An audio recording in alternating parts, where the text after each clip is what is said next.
Hello my dear students, I am Saurabh Kumar Pandey.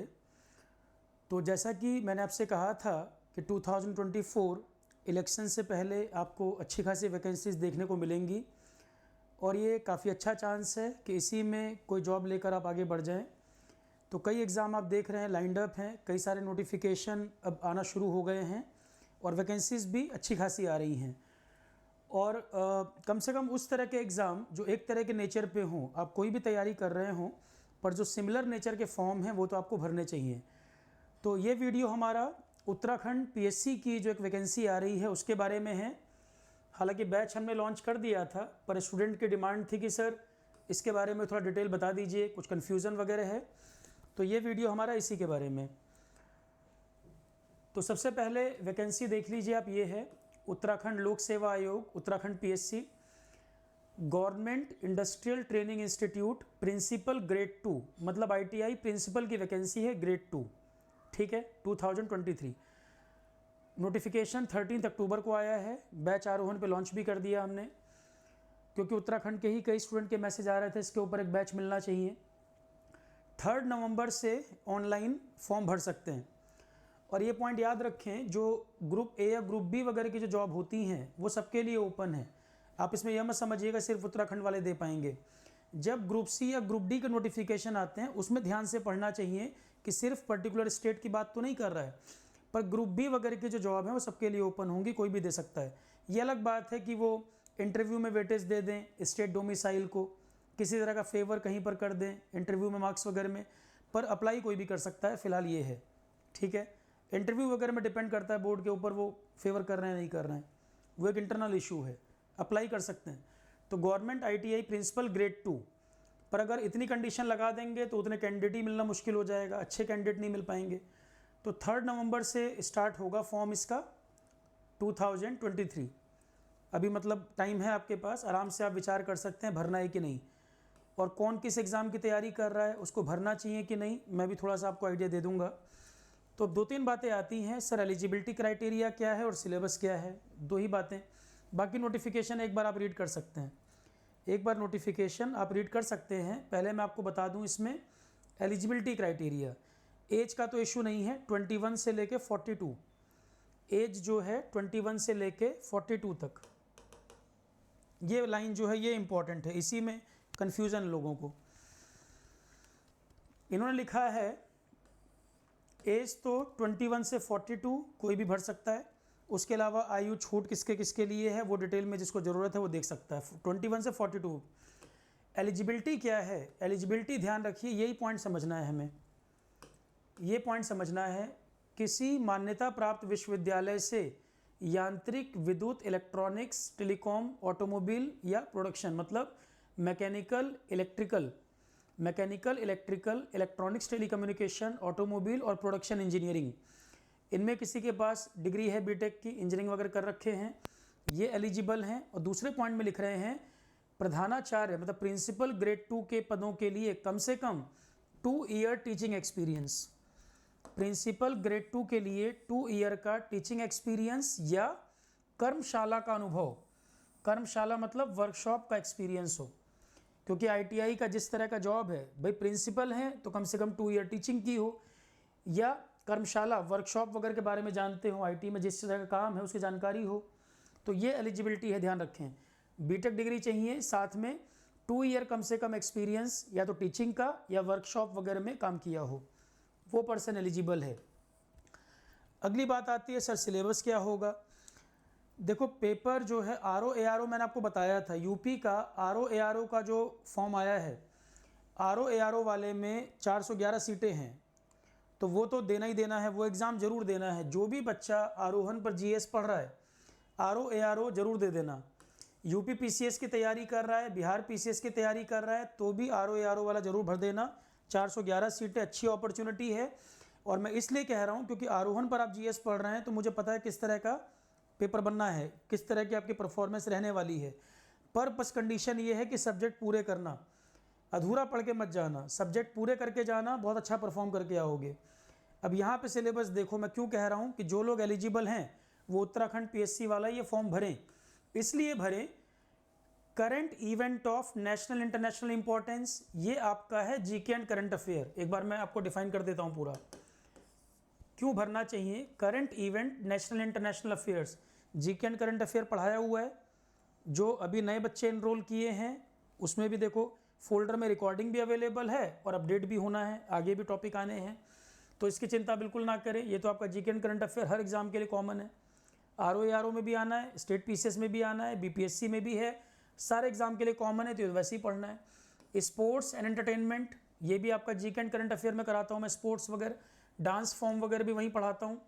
अब अगला topic क्या लिख रहा है ये, इंडियन हिस्ट्री।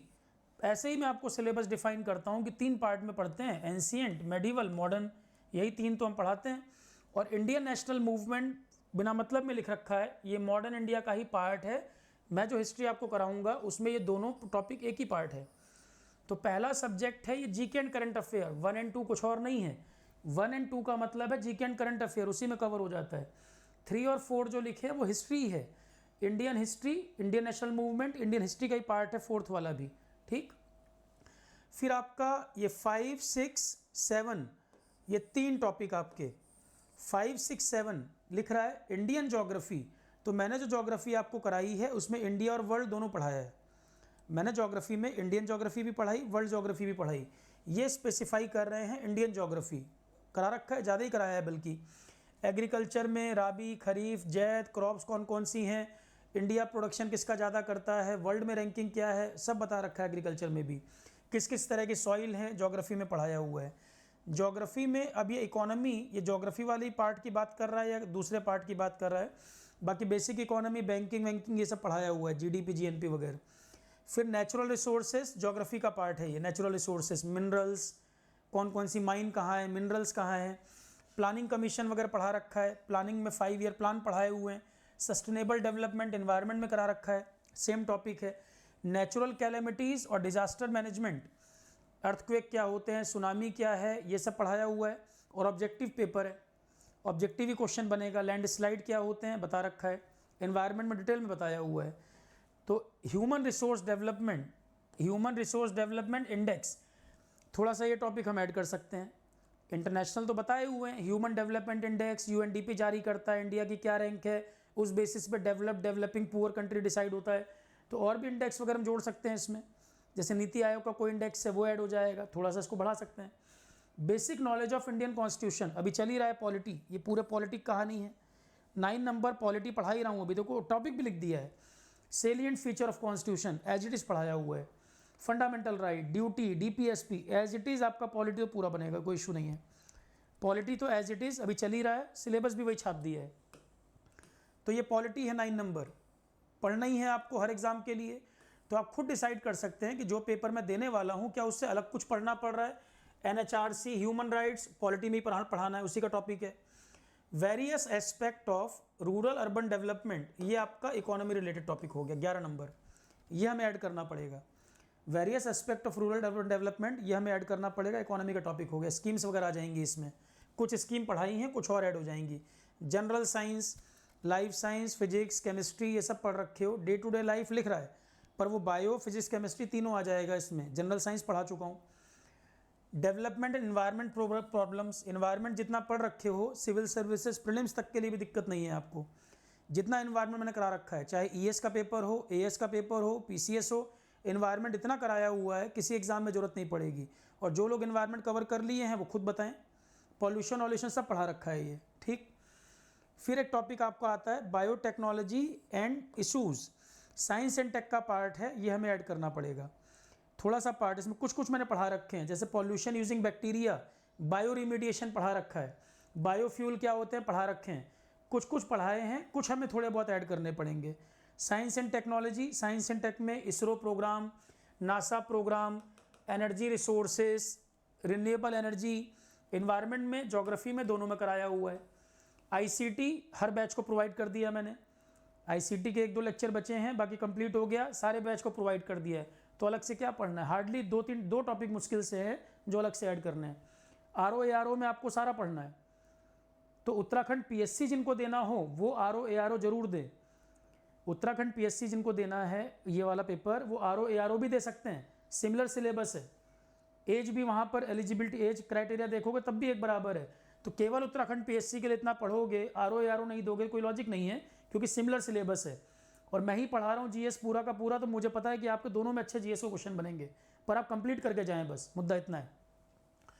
फिर कह रहे हैं, अब देखो सबसे अच्छी बात क्या, टोटल ये कह रहे हैं 150 क्वेश्चन आएंगे। एक बात इन्होंने ये भी कही है कि नंबर ऑफ वैकेंसी के हिसाब से कितने लोग अप्लाई कर रहे हैं डिसाइड करेंगे रिटर्न एग्ज़ाम वगैरह का, पर वो तो एप्लीकेशन ज़्यादा ही पड़ेगी, इतना अनएम्प्लॉयमेंट है, एप्लीकेशन तो ज़्यादा ही जाएंगे, भले जॉब एक्सपीरियंस मांगा हो तो भी एप्लीकेशन ज़्यादा ही पड़ेंगे, पेपर तो कराना पड़ेगा इनको। वो कहने के लिए है कि एप्लीकेशन बिल्कुल काम आए तो हम इंटरव्यू करा लेंगे डायरेक्ट, पेपर तो कराएंगे, क्योंकि वो पॉइंट बीच में है एक जगह नोटिफिकेशन में ही कि कम अगर फॉर्म आएंगे तो हम उसके हिसाब से इंटरव्यू डिसाइड कर लेंगे। तो नोटिफिकेशन अभी 3 तारीख को आ जाएगा, पता ही लग जाएगा, ठीक है। तो 70 मार्क्स का तो आपका सिर्फ ये पोर्शन है, टोटल 150 नंबर का पेपर होना है। पेपर कह रहे हैं अगर हम कराएंगे प्रीलिम्स तो 150 क्वेश्चन कराएंगे, 150 क्वेश्चन में 70 तो आपका ओनली जीएस जो मैंने अभी बताया, फिर 20 मार्क्स का उत्तराखंड लोकल, ये भी मैं ऐड कराऊंगा, जो मेरा ही टॉपिक है। 70 मार्क्स का इंडिया का जीएस हो गया इन जनरल, जो आरओ से कॉमन है, आरओ से पूरा कॉमन है, 150 में 70 मार्क्स तो वो हो गए, वहाँ आपको कोई चिंता की बात नहीं। उत्तराखंड लोकल का पढ़ाना है, उत्तराखंड लोकल मैं भी कराऊंगा, आपको अपने से भी एफर्ट करना है। 20 मार्क्स का उत्तराखंड लोकल है। अब आरओ में, और इसमें ये डिफरेंस आ गया, आरओ में यूपी लोकल ऐड करूंगा और यहाँ पर उत्तराखंड लोकल ऐड करूंगा।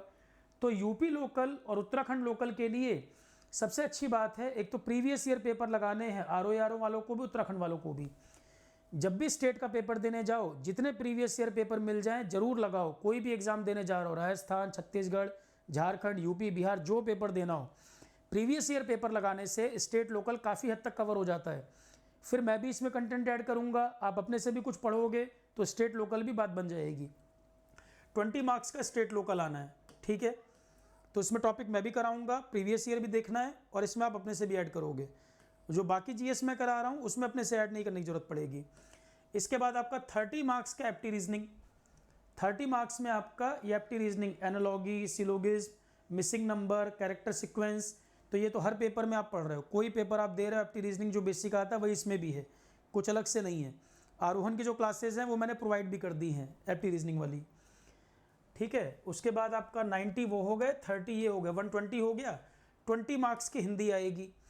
तो हिंदी आपको देखो आरओ में कॉमन है, मैं इसीलिए तो बोल रहा हूँ आरओ वाले जो एग्ज़ाम है उत्तराखंड पीएससी वालों को भी देना चाहिए, उनको भी देना चाहिए। और आप यहाँ देखो हिंदी, यही यहाँ भी आ रहा है वही वहाँ भी आएगा। तो जो आप आरओ के लिए पढ़ रहे हो, खाली उत्तराखंड लोकल, यूपी लोकल का तो अंतर आ रहा है, बाकी तो टॉपिक वही है। एप्टी रीजनिंग तो आपको वैसे भी हर एग्जाम के लिए पढ़ना पड़ता है, आरओ में ना भी आए, आप थोड़े बहुत क्वेश्चन आते हैं, पर आपको हर एग्जाम में देना है तो वो कॉमन हो गया। पर 90 मार्क्स का जीएस और आपका हिंदी ये तो कॉमन है ही। 20 मार्क्स उत्तराखंड की जगह यूपी हो जाएगा समीक्षा अधिकारी में, और दोनों पेपर में गैप भी रहेगा। ऐसा भी नहीं है, थोड़ा सा डिफरेंस है सिलेबस को पढ़ने के लिए, आपको 1 महीना भी नहीं मिल रहा, टाइम भी मिल रहा है। जनरल इंग्लिश आपका यहाँ 10 मार्क्स का है, जनरल इंग्लिश 10 मार्क्स का है, तो आप डिसाइड कर सकते हो कि कितना टाइम इसको देना है। 10 मार्क्स का ये है। तो मैं ये चाह रहा हूँ सिलेबस कोई टफ नहीं है। आरओ में जो मेजर पोर्शन आपका जीएस है वो कॉमन है, हिंदी वहाँ भी और यहाँ भी, इतना एरिया तो कॉमन मैच कर ही रहा है, ठीक है। उत्तराखंड पीएससी वालों को आरओ देना चाहिए, और आरओ वाले अगर उनके पास जॉब एक्सपीरियंस वगैरह है, एलिजिबिलिटी अगर बन रही है तो वो इस फॉर्म को भर दें, ठीक। ये दोनों क्लियर हो गया, किसको देना चाहिए किसको नहीं देना चाहिए। अब इसमें कोई कन्फ्यूज़न हो तो कमेंट सेक्शन वगैरह में आप लिख देना, कोई प्रॉब्लम किसी को आ रही हो कहीं पर कमेंट सेक्शन में लिख दीजिएगा, मैं उसमें रिप्लाई भी कर दूंगा, आपको बता दूंगा क्या दिक्कत अगर आ रही है कोई रिजॉल्व कर सके। और अगला पॉइंट है इसमें, जो बैच हमने लॉन्च किया है उसका मैं आपको बता दूं, वैलिडिटी उसकी 1 ईयर के लगभग है। और उत्तराखंड पीएससी की जो तैयारी कर रहे हैं ये उसमें भी काम आना है, पीसीएस का पेपर देते हैं उत्तराखंड का, वहाँ भी काम आना है। तो आप ये मत सोचना कि कोई अलग जीएस उत्तराखंड पीसीएस के लिए, जो जीएस मैं करा रहा हूँ उत्तराखंड पीसीएस देने जाओगे वहाँ भी वही पूछेगा। पुराने पेपर उठा के आप देख लेना, सबसे अच्छा तरीका, किसी की बात पे बिलीव नहीं करिए। जब कोई एग्ज़ाम बोला जाए एक सब्जेक्ट ख़त्म कर लो, प्रीवियस ईयर देख लो। जैसे मैंने ज्योग्राफी अभी कंप्लीट किया है बैच में, ज्योग्राफी आप देख सकते हैं। पॉलिटी अभी चल रहा है, 6 क्लासें हो गई हैं, जितने टॉपिक कराता जा रहा हूँ वो आप चेक कर सकते हैं।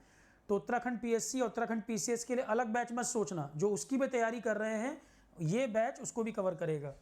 जब मैं जीएस पूरा पढ़ा ही रहा हूँ, उत्तराखंड लोकल करा ही रहा हूँ, तो उत्तराखंड पीसीएस में भी तो काम आएगा, या उत्तराखंड के कोई और एग्जाम जिसमें ये सब आ रहा है उसके भी मतलब का है। तो अननेसेसरी बैच के नाम बदल बदल के बेवकूफ़ बनाने की बात नहीं। कई बार क्या होता है, बार बार बैच के नाम चेंज करते जाओ, वही चीज़ कवर हो रही है, कोई मतलब नहीं है उसका। तो उत्तराखंड के जो भी एग्ज़ाम है, उत्तराखंड लोकल जो कवर करना है वही मेन चीज़ है। बाकी सारा जीएस जो कॉमन है वो कॉमन ही रहेगा, चाहे इसमें आए चाहे इसमें आए। जो भी सब्जेक्ट मैं शुरू कर रहा हूँ वो कंप्लीट तरीके से डिटेल में चल रहा है, शॉर्टकट में नहीं पढ़ा रहा हूँ मैं। अब कोई बच्चा ये नहीं कहे सर सीजीएल के लिए अलग से करूँ क्या। जो बैच मैं करा रहा हूँ, जैसे पॉलिटी में पढ़ा रहा हूँ, तो पॉलिटी जो मैं करा रहा हूँ आरओ बैच में भी लाइव चल रही है, वही लाइव टेलीकास्ट इस बैच में भी जा रहा है, क्योंकि पॉलिटी नहीं बदलेगी, कॉमन एरिया है। ज्योग्राफी जो कराया एक साथ तीनों चारों लाइव बैच में एक्सेस है, क्योंकि वो सबके लिए कॉमन एरिया है, उतना पूरा कवर होगा। अलग से क्या कराऊंगा, उत्तराखंड लोकल जब पढ़ाऊंगा तो उत्तराखंड को एक्सेस रहेगा, यूपी लोकल कराऊंगा तो यूपी लोकल को एक्सेस रहेगा। तो जो भी बैच आरोहण पर बन रहे हैं और कोई भी बैच ज्वाइन कर रहा है, वो अपने एग्जाम टारगेट को ध्यान में रखकर बैच को ज्वाइन करे। कॉमन सब्जेक्ट तो सब में वही रहेंगे, पर जब मैं स्टेट लोकल वगैरह ऐड करूँगा